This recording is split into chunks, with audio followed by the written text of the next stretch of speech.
Segundo aos Coríntios, capítulo 5, versículo 10. E assim que você achar, diga glória a Deus. Nós vamos ministrar hoje acerca do tribunal de Cristo. Vamos nos aprofundar acerca deste tema, deste assunto e entender o que é esse tribunal. Como vai funcionar esse tribunal? E quem vai participar desse tribunal? Amém? Então eu leio 2 aos Coríntios capítulo 5, versículo 10. E a palavra diz assim: porque todos devemos comparecer ante o tribunal de Cristo, para que cada um receba segundo o que tiver feito, por meio do corpo, ou bem ou mal. Amém, igreja? A Bíblia nos mostra que todos os cristãos terão que prestar contas ante o tribunal de Cristo, dos seus atos por meio do corpo. Tanto os atos que nós praticamos nesta vida, bons como também maus. E quem irá participar? Quem deverá comparecer ante a esse tribunal? Todos os cristãos de todas as eras e todos aqueles com fidelidade e temor serviram ao Senhor ao longo dos séculos. O arrebatamento acontece e dentro da visão a visão que diz que a igreja é arrebatada antes. Os que morreram terão seus corpos ressuscitados, os vivos arrebatados, a igreja estará com Cristo para participar deste tribunal. Entenda, não é um tribunal para condenação ou absolvição, é um tribunal de obras, onde seremos recompensados pelas nossas obras. Porque se você ressuscitou no corpo e já está arrebatado, você já está salvo. Pastor, então qual é o tribunal final, o juízo final? Esse nós falaremos mais na frente. Amém, minha gente? Você crê que o Senhor falará conosco hoje através dessa palavra?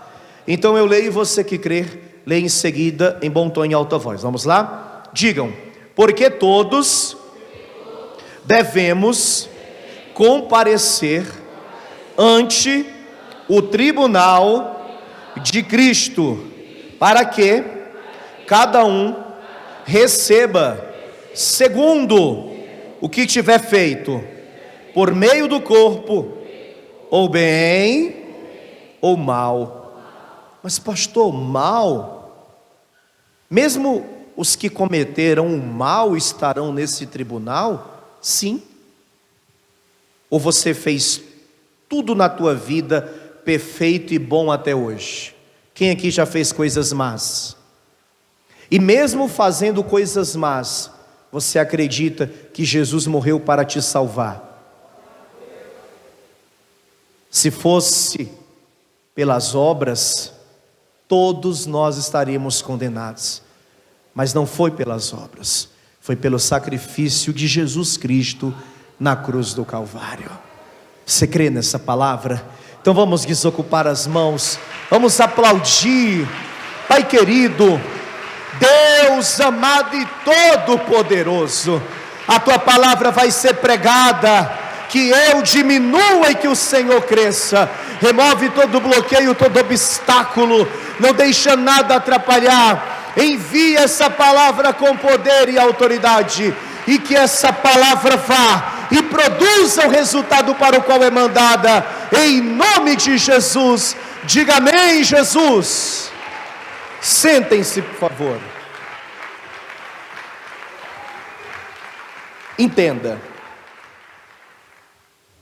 A primeira coisa que nós temos que entender é que esse tribunal, o tribunal de Cristo ou o tribunal das obras, ele é diferente do juízo final.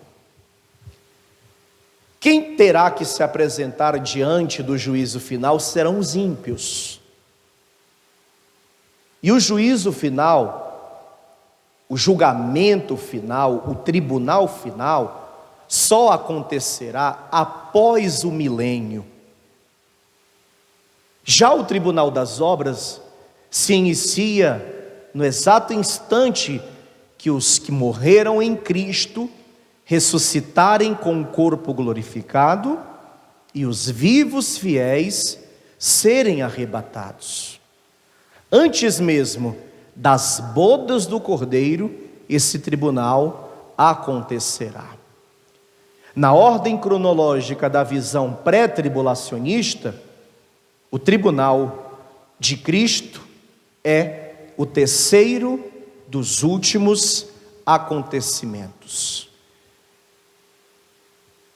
E a igreja salva estará presente nele. Aqueles que serviram a Deus antes da nova aliança e também todos os que serviram a Deus com temor, com fidelidade, que confessaram a Cristo como Senhor e Salvador, que batizaram nas águas em o nome do Pai, do Filho e do Espírito Santo, e que ainda que imperfeitos, perseveraram em Cristo até o fim. Esses irão participar. E por que nós podemos afirmar que não é um tribunal para condenação ou absolvição? Porque se nós acreditássemos que esse tribunal seria para tal, estaríamos, de certa forma, anulando o sacrifício da cruz e tão somente declarando que a salvação não viria pela graça ou pelo sacrifício do Senhor, mas pelas nossas obras aqui na terra. Seria um tribunal para julgar as nossas atitudes, para nos salvar ou para nos absolver.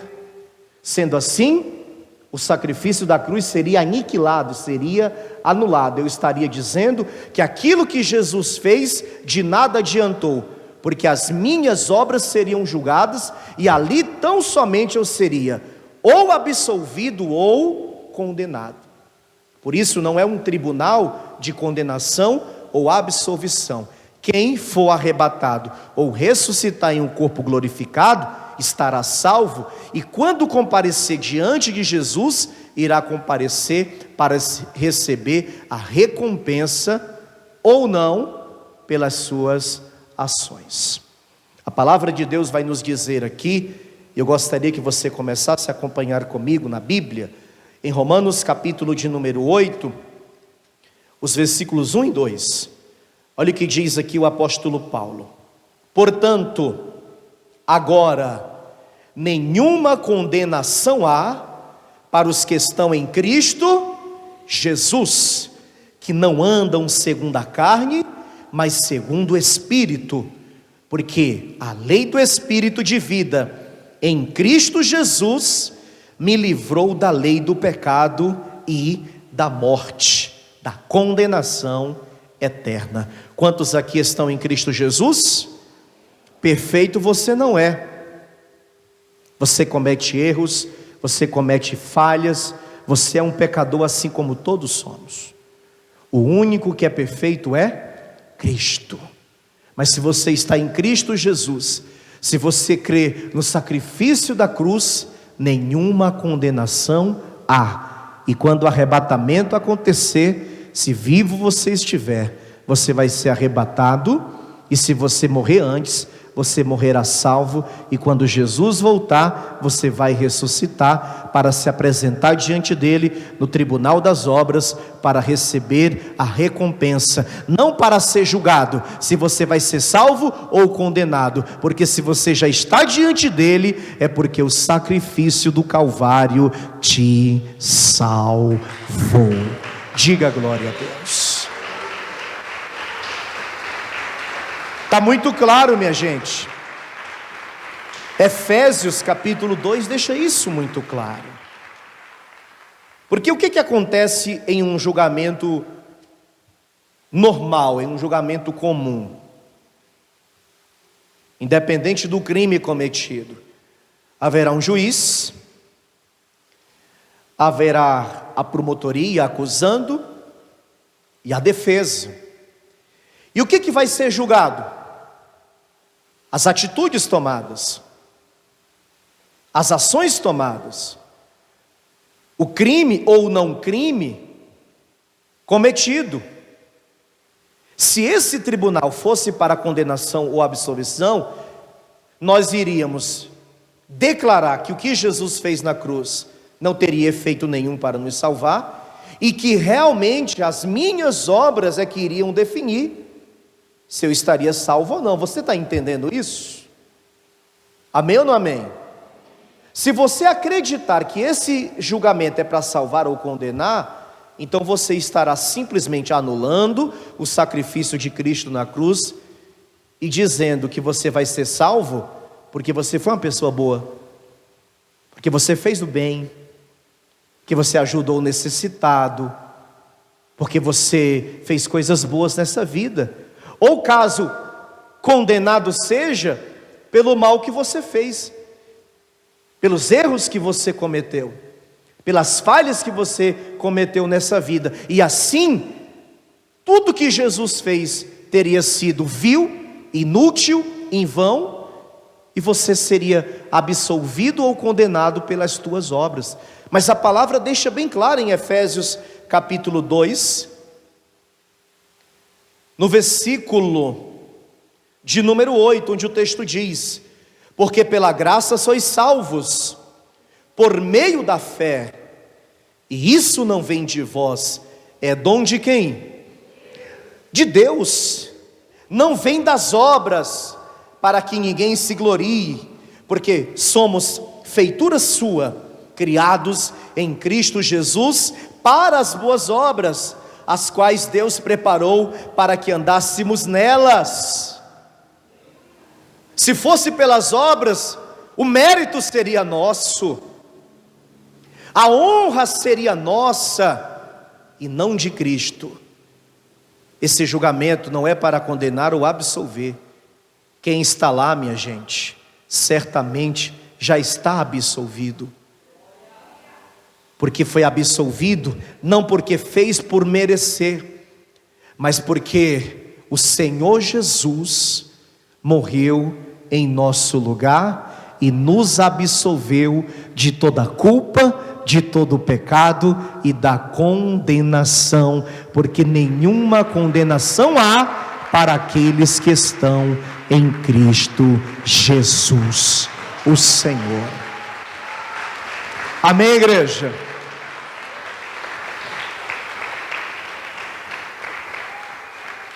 Esse julgamento ele acontece quando a igreja for arrebatada. Jesus disse que viria. Ele falou isso. Aqui em João, no capítulo de número 14, abra aí por favor. João falou sobre esse assunto. Ele falou isso.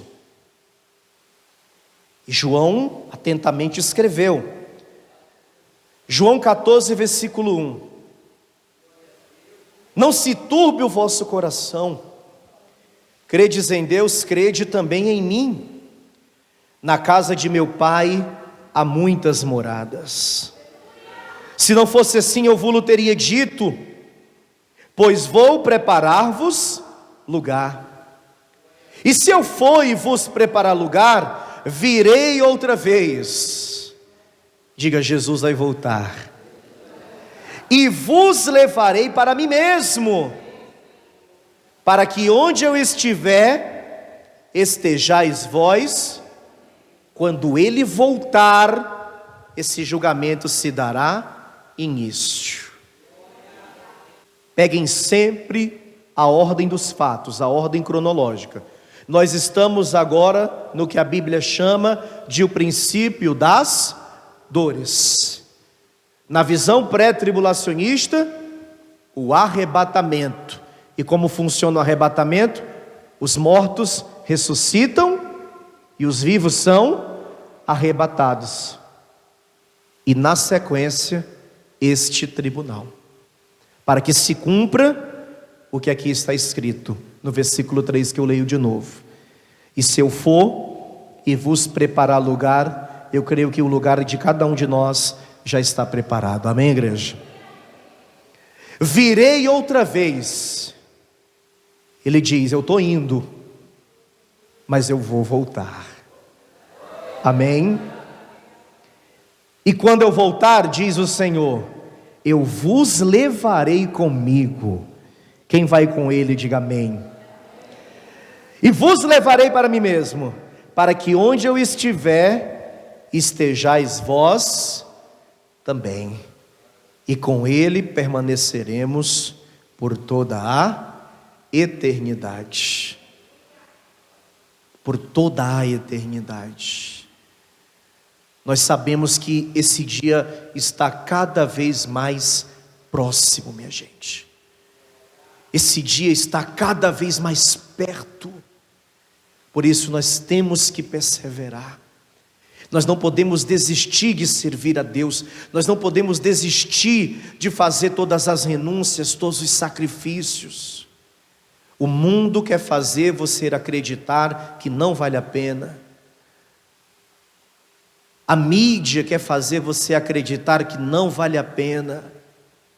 Parte da política igualmente. E muitas vezes pessoas da tua própria família e amigos que não servem ao Senhor. E infelizmente muitos estão acreditando nessa mentira. Muitos estão deixando de perseverar. Muitos estão se apostatando da fé, como estava previsto. Sim, o amor de muitos realmente já esfriou, mas em nós essa chama continuará acesa, porque nós estamos debaixo de uma promessa: eu vou, mas eu vou voltar, e quando eu voltar, eu vos levarei para estar comigo para todo sempre. Persevera, meu irmão, não desanima, meu irmão, fortalece o teu coração, acredita, esse dia está chegando. Quem crê, diga glória a Deus. O juiz desse julgamento é o Senhor Jesus. É diante dele que você vai ter que comparecer. Você já está salvo, amém ou não amém? Mas você tem que se apresentar diante dele. Aqui mesmo em João, só que no capítulo 5, eu não sei se você, como eu, fica imaginando como será esse momento. Quem aqui já parou para imaginar? Quem aqui já parou para pensar como vai ser, como é o rosto do Senhor Jesus? Que dia glorioso será esse? João 5, versículo 22. Jesus irá julgar todas as nações, minha gente. As nações, me refiro àqueles que serão salvos. E ali ele vai julgar também as ações de todos que terão que se apresentar diante dele. João 5, 22. E também o Pai a ninguém julga, mas deu ao Filho todo o juízo. Há quem diga que haverá um telão bem grande, onde vai passar nesse telão tudo que nós fizemos na terra. Eu não sei se realmente vai ser assim, mas o que eu sei é que os nossos atos, sejam os bons e os maus, nós vamos ter que responder diante do Senhor Jesus. Por isso que por mais que a salvação não venha pelas obras, quem é salvo tem obras de salvo. De verdade, procure a cada dia ser um cristão melhor, um servo de Deus melhor, uma serva de Deus melhor. Peça isso ao Espírito Santo nas tuas orações. A gente pede tanta coisa a Deus, a gente pede bens materiais, riquezas, prosperidade, realização de sonhos, de projetos. A gente pede a Deus cura, pede a Deus libertação, ora por si mesmo, ora pela família, ora pelos outros. Mas às vezes esquecemos de fazer um único pedido: Espírito Santo, faça de mim um servo melhor. Molda o meu caráter, molda o meu coração. Eu sei que não há nada que eu faça de bom que seja suficiente para me salvar, porque a salvação não vem pelas obras, mas vem pela graça mediante a fé. Mas eu creio, Senhor, que quem é salvo pelo sacrifício do Calvário tem obras de salvo. E se Jesus me salvou, e se eu sou salvo, eu tenho que ter obras de salvo. Eu tenho que ser um bom cristão. Eu tenho que ser um homem de Deus com H maiúsculo. Eu tenho que ser uma mulher de Deus com M maiúsculo. Eu tenho que dar testemunho de servo, de serva.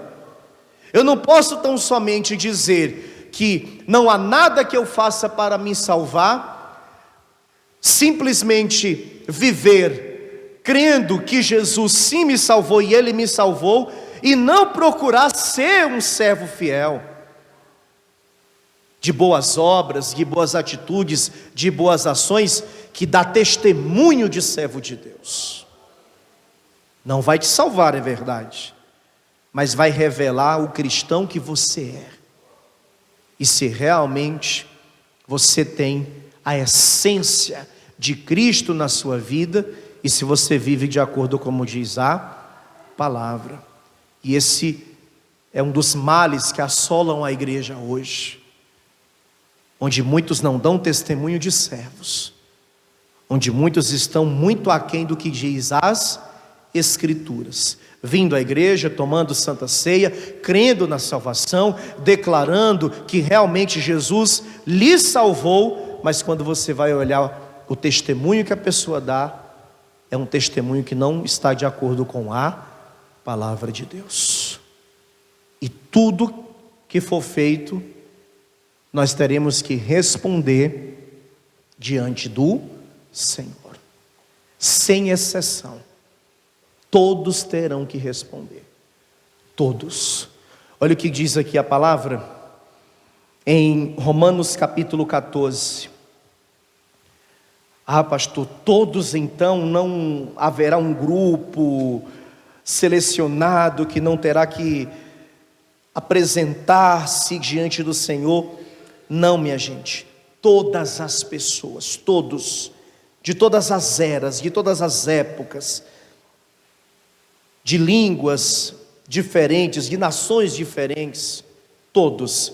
Romanos 14, versículo 10, olha o que diz a palavra: mas tu, porque julgas teu irmão, ou tu também porque desprezas teu irmão, pois todos havemos de comparecer ante o tribunal de Cristo, porque está escrito: pela minha vida, diz o Senhor, todo joelho se dobrará diante de mim, e toda língua confessará a Deus, de maneira que cada um de nós dará conta de si mesmo, a quem, minha gente?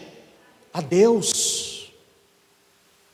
Pastor, mas o importante não é ser salvo, o importante não é estar salvo. Mas, minha gente, nós temos que lembrar também que o Senhor irá nos recompensar pelos nossos atos, pelas nossas atitudes. Por isso que nós temos que nos avaliar acerca do cristão que nós estamos sendo. Aqui em Marcos, no capítulo de número 4, olha o que diz aqui a palavra. Marcos capítulo 4, versículo 22. Todas as nossas ações serão reveladas. Marcos 4, versículo 22. Por exemplo, olha o que diz: porque nada há encoberto que não haja de ser manifesto, e nada se faz para ficar oculto, mas para ser descoberto. Tem gente que consegue levar um mal feito para o túmulo. A quem consiga, mas diante do Senhor tal ato será revelado. A quem consiga esconder algo de errado que fez, mas diante do Senhor será revelado. Porque, minha gente, nós sabemos muito bem mesmo, que servir a Deus dentro da igreja, ou ser um cristão dentro da igreja, é uma coisa muito simples, porque o ambiente em si colabora. Mas é quando estamos em oculto, no secreto, onde ninguém nos conhece, onde apenas Deus está nos vendo, que realmente nós mostramos que temos temor de Deus e somos fiéis a Deus. E no oculto, muitos externam aquilo que realmente são. Porque há quem diga que as pessoas, dependendo das circunstâncias, elas se revelam. Mas na grande realidade, elas já são assim. Elas apenas agora estão externando aquilo que está dentro do coração delas. Ela sempre foi aquela pessoa, ela sempre pensou desse jeito, mas agora ela está colocando para fora a pessoa que ela sempre foi. Mas diante do Senhor, tudo será revelado, tudo será exposto. Aqui em Mateus capítulo 12, Jesus fala acerca dos frutos. E você pode entender essa metáfora acerca dos frutos como acerca do seu caráter, da sua índole. Mateus 12, versículo 33. Ou dizeis que a árvore é boa e o seu fruto bom, ou dizeis que a árvore é má e o seu fruto mau, porque pelo fruto se conhece a árvore. Raça de víboras, como podeis vós dizer boas coisas, sendo maus? Pois do que há em abundância, no coração, disso fala a boca. Amém, minha gente? As pessoas, elas são assim. Elas apenas agora estão externando, revelando aquilo que está dentro delas. O nosso caráter, a nossa índole, as nossas ações. A igreja tem gente que tem muita fé. A igreja tem gente que acredita muito em Deus, mas ao mesmo tempo ainda produz frutos maus, ainda produz frutos ruins. E tudo isso há de ser revelado. Continuando a leitura, versículo 36. Mas eu vos digo que, de toda a palavra ociosa que os homens disserem, hão de dar conta no dia do juízo.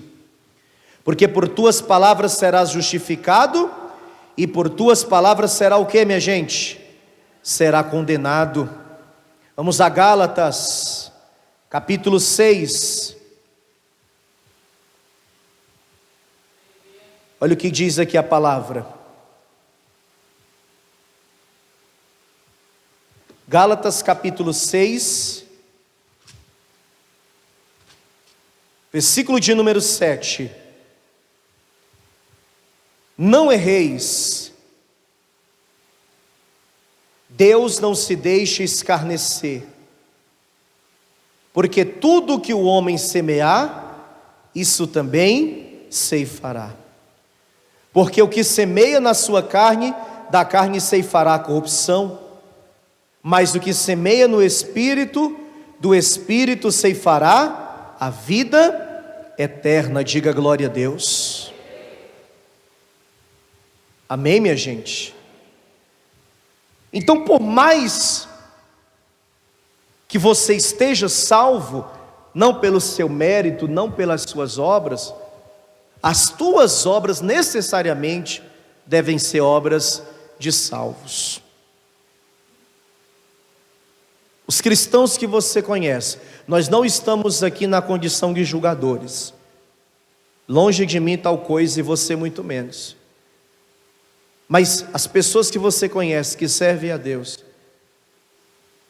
olhando ainda que de forma superficial, até porque nós não conhecemos o coração de ninguém e não sabemos o que as pessoas pensam. Mas nós conhecemos muitos cristãos que, apesar do sacrifício da cruz e de serem salvos pelo sacrifício de Jesus, muitos não têm obras de salvos. Tem uns que a gente conhece que a gente até se pergunta como que essa pessoa diz que serve a Deus. E nós podemos fazer isso sem fazer julgamento, sem apontar o dedo para a pessoa, sem dizer que a pessoa vai ser condenada, vai perder a salvação, vai morrer condenada, não. Mas apenas constatando um fato, olhando o testemunho da pessoa, porque afinal de contas, a árvore se conhece pelo fruto. Ela vem à igreja, ela congrega em uma igreja, ela participa de cultos, ela toma a Santa Ceia, inclusive até já batizou nas águas. E Jesus também morreu por ela. Amém ou não amém? Aliás, Jesus morreu por todos. Por todos. Mas quando você vê os frutos deste que se diz cristãos, você vê que os frutos produzidos estão bem longe de serem frutos de um servo fiel, de um cristão genuíno e verdadeiro.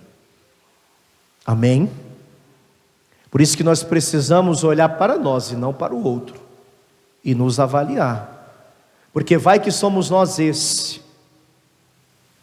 que não estão produzindo um bom fruto, no lugar de um bom fruto, um mau fruto. Porque às vezes acontece também de acharmos que estamos no caminho certo e não estamos. Às vezes a gente pensa que estamos fazendo tudo direitinho, fazendo tudo de acordo com o que diz a palavra, e não estamos.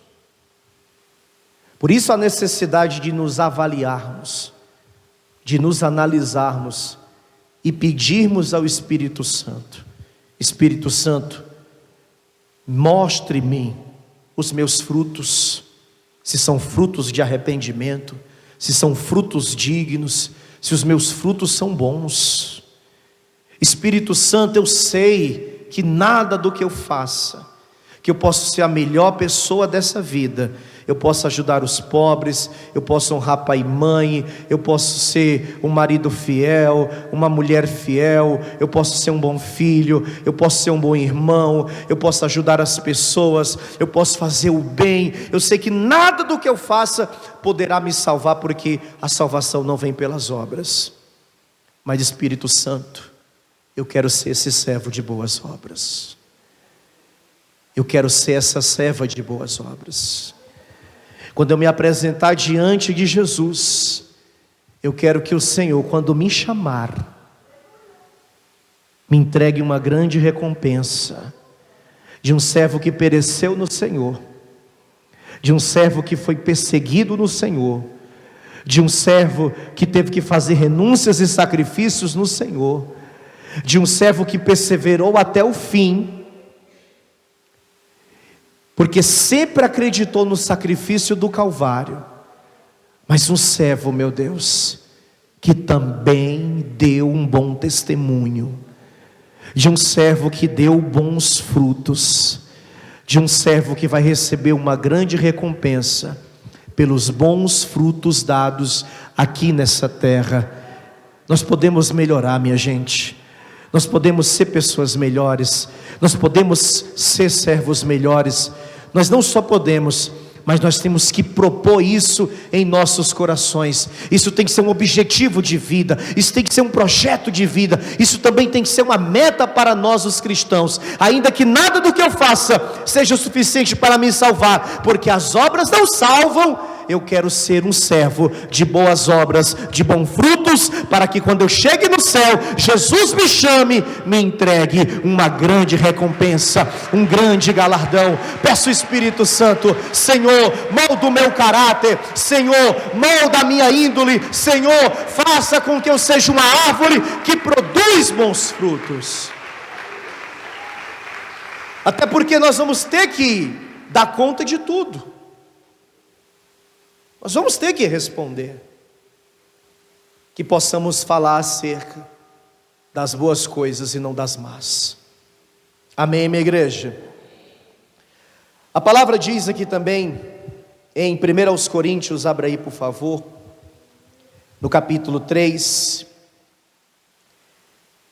que as nossas obras na Bíblia são representadas por 6 tipos de elementos. 6 tipos de elementos.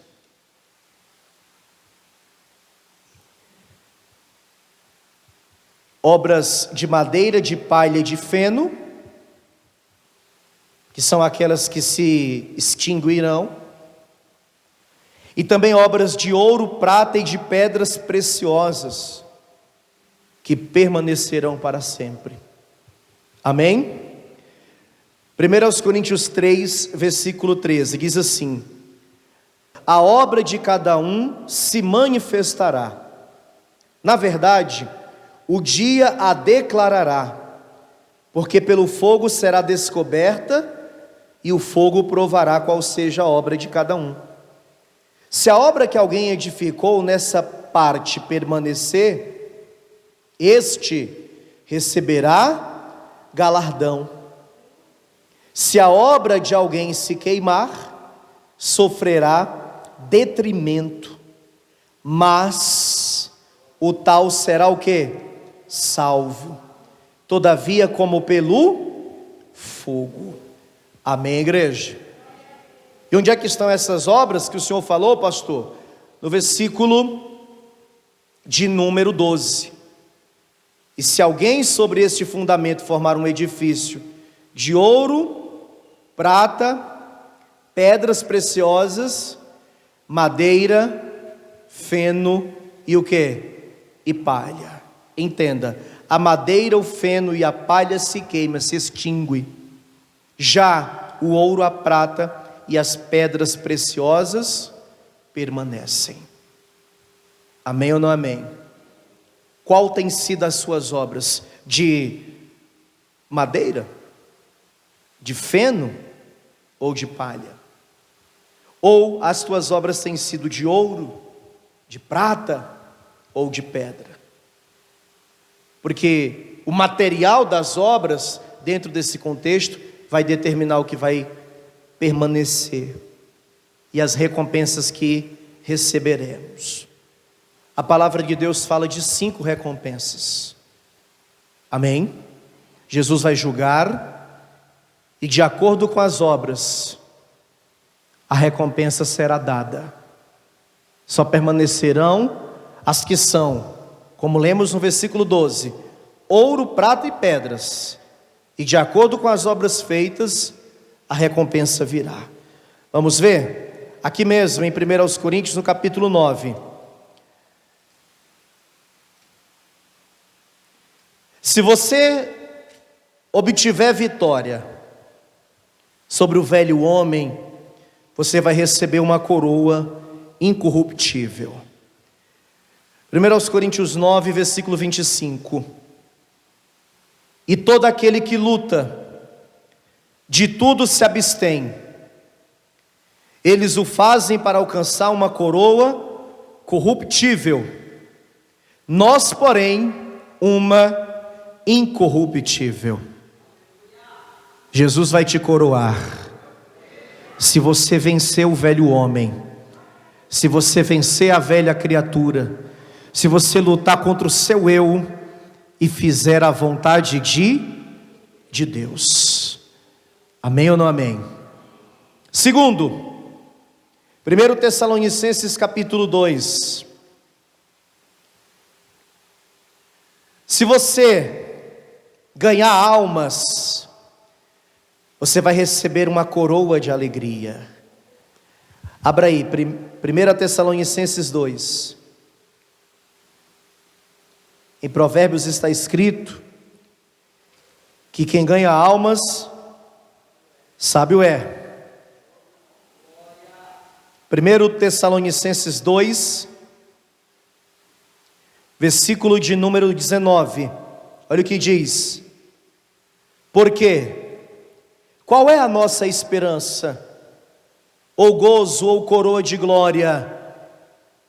Porventura, não o sois vós também diante de nosso Senhor Jesus Cristo em sua vinda?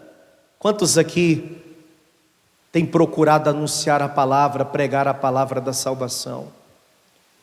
Minha gente, vamos evangelizar, vamos ganhar almas. Entenda, ovelha gera ovelha.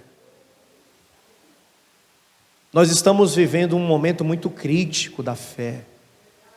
Estava previsto, é verdade, tudo isso iria acontecer. Mas na medida com que o tempo está se passando, as coisas estão se afunilando, cada vez mais as pessoas estão desistindo de servir a Deus. E o evangelismo, que antes era algo muito predominante, hoje está cada vez mais difícil. Cada vez mais vemos menos pessoas pregando no trem, no ônibus. Você já prestou atenção que diminuiu bastante? Nas praças. A cada dia que se passa tem diminuído o evangelismo nas ruas. E por mais que hoje nós possamos e tenhamos que usar a tecnologia, a televisão, o rádio, a internet, porque o alcance é muito grande, o evangelismo corpo a corpo ainda é muito importante. Você olhar na cara da pessoa e ser usado por Deus para levar uma palavra para ela, para que o Espírito Santo fale com ela através da tua vida, para que ela tenha o desejo de ir à igreja, ouvir a palavra, entregar a vida a Jesus e ter sua vida transformada. Amém? Vamos pregar a palavra, vamos convidar as pessoas para vir à igreja, vamos chamar as pessoas, comece pela sua família, estenda aos seus amigos, pregue também para os seus colegas de trabalho, porque haverá uma recompensa, haverá um galardão. Se você ganhar almas, você vai ser recompensado, você vai receber uma coroa de glória, uma coroa de alegria, e Jesus Cristo estará muito feliz com você. Quem ganha almas é sábio e alegra o coração de Deus. Vamos pregar em tempo e em fora de tempo, porque a cada dia que se passa, vemos que as profecias estão se cumprindo, e que o tempo está chegando ao fim, que Jesus está voltando. Amém? 2 Timóteo, capítulo de número 4, olha o que diz aqui a palavra no versículo de número 8. Você que amar a justiça e a vinda do Senhor, uma coroa de justiça. Amém? 2 Timóteo 4, versículo 8. Desde agora, a coroa da justiça me está guardada. É Paulo falando, amém? A qual o Senhor, justo juiz, me dará naquele dia. Diga glória a Deus. E não somente a mim, mas também a todos os que amarem a sua vinda. Quantos aqui amam a justiça e a vinda do Senhor? Paulo está dizendo: tem uma coroa de justiça preparada para mim. Paulo tinha convicção que receberia a sua recompensa. E nós, amados, nós temos convicção da nossa recompensa? Nós temos certeza que receberemos a nossa coroa e seremos recompensados? Quantos aqui amam a vinda do Senhor de verdade? Quem ama a vinda do Senhor mostra isso através do testemunho que é dado. E Quem ama a vinda do Senhor está preparado para esse grande dia. Amém? Primeira carta de Pedro, capítulo 5.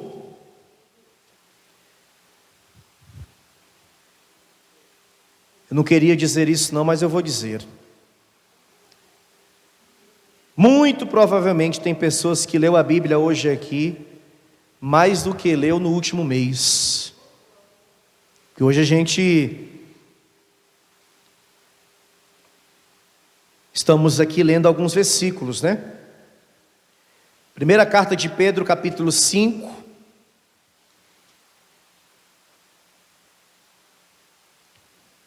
Acharam? Versículo 4 diz: E quando apareceu o sumo pastor, quem é o sumo pastor? Alcançarei a incorruptível coroa de glória. Essa coroa de glória aqui é para aqueles que se propuserem, que se dispuserem também a apacentar o rebanho de Cristo. Amém, igreja? A apacentar o rebanho de Cristo. O que não é uma coisa tão fácil, o que não é uma coisa tão simples, né? Eu não me refiro tão somente aos pastores, porque você também pode pastorear uma pessoa. Você pode também, cuidar de uma alma, cuidar de uma vida. Às vezes, nós erramos quando achamos que ganhamos almas, convidando a pessoa à igreja, vendo ela vindo à igreja no primeiro dia, e até entregando a vida a Jesus. Ganhei uma alma para Jesus, que eu convidei essa pessoa, ela veio, o que já é difícil, e no dia que ela veio, ela já entregou a vida a Jesus. Ganhei uma alma. Minha gente, quantas pessoas vêm, entregam a vida a Jesus e não voltam mais? É ou não é? Quantas pessoas vêm, passam uma semana, um mês, às vezes até batizam, no primeiro batismo que vem pela frente, e depois de meses já se desviam.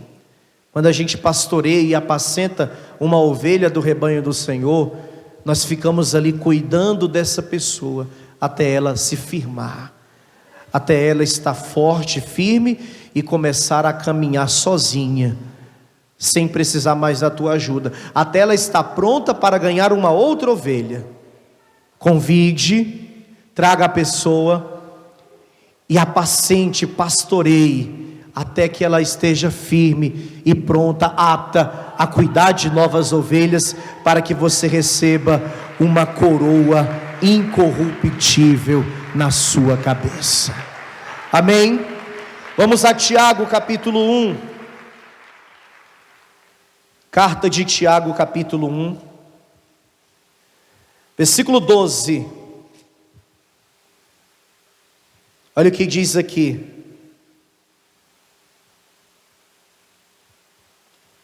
Bem-aventurado o varão que sofre a tentação. Em traduções mais novas está escrito provação. Porque quando for provado, receberá o quê? A coroa da vida, a principal de todas elas. Amém? A qual o Senhor tem prometido aos que o amam. Todos os que forem provados e aprovados receberão a coroa da vida, que é promessa de Deus para aqueles que o amam. Amém? Eu garanto para você, se está difícil continuará. Talvez você tenha momentos de refrigério, momentos de tranquilidades, mas não vai ser fácil. Não vai ser fácil, não vai. Mas você tem que continuar. Você não pode se afastar do Senhor. Eu sei que já passou na sua cabeça várias vezes o desejo de não vir mais à igreja, Eu sei que você já olhou para as pessoas e se decepcionou. E pensou em abandonar a fé. Eu sei que as lutas e as dificuldades tomaram as tuas forças ao ponto de você querer desistir. Não desista. Primeiro, não olhe para ninguém. Não olhe para ninguém. Olhe para o autor e consumador da fé. Eu já vi muita gente se afastando da igreja por conta do erro do outro. O outro se arrependeu, pediu perdão a Deus, voltou, está firme até hoje. E quem saiu por conta do erro deste, está fora decepcionado. Eu conheço pessoas que saíram da igreja por conta de escândalos. Quem causou o escândalo, responderá pelo escândalo, mas também é merecedor do perdão. Pediu perdão, voltou, está firme até hoje. E quem se escandalizou está fora. Quem é que está perdendo? Quem é que está perdendo? Nunca deixe de servir a Deus porque você viu coisa errada na igreja. Se viu, ainda vai ver mais. Se ouviu, ainda vai ouvir mais. Se decepcionou com pessoas, vai se decepcionar mais. Principalmente se você entrar na obra, aí que você vai se decepcionar mesmo. Por que eu tenho muito cuidado de colocar uma pessoa na obra? Porque tem gente que é uma bênção como membro, quando entra na obra e começa a ouvir e ver certas coisas, se decepciona e até se afasta. Porque a obra é de Deus, mas é feita pelos homens. E os homens fazem coisas horrendas e absurdas, que muitos até se surpreendem. Então não olhe para as pessoas, olhe para Deus. Não desanime. O diabo quer te desanimar, o diabo quer roubar as tuas forças. O diabo quer fazer você acreditar que você está perdendo o seu tempo, que não vale a pena. Pelo contrário, continue firme. Continue firme, você está passando por uma aprovação. Mas ao ser aprovado, receberá a coroa da vida. É promessa de Deus. Só vai permanecer quem realmente ama o Senhor. Você só vai continuar firme até morrer se você ama a Deus. Só fica firme quem ama a Deus de verdade. Essa é a grande realidade. Para resumir, pastor, quem é que vai ficar firme até o fim? Quem ama o Senhor acima de tudo e todas as coisas. Quem não ama a Deus não vai seguir. Quem não ama a Deus não vai perseverar. Quem não ama a Deus vai desistir no meio do caminho. Quem não ama a Deus vai olhar para o homem, para o erro do homem e vai se afastar. Não vou mais nessa igreja não, me desgostei. Não vou mais em igreja nenhuma não, porque a igreja evangélica está pior do que o mundo. Tem gente na igreja pior do que as pessoas do mundo. É porque a pessoa não ama a Deus de verdade. Porque se ela amar a Deus, ela não vai olhar nem para a direita, nem para a esquerda, e muito menos para trás. Ela só vai olhar para a frente e para o alvo, que é Cristo Jesus, para que nesse grande dia ela receba a coroa que o Senhor prometeu para aqueles que o amam. Quantos aqui amam a Deus? Quantos aqui querem e vão perseverar para se apresentar diante do tribunal de Cristo? Você recebe essa palavra?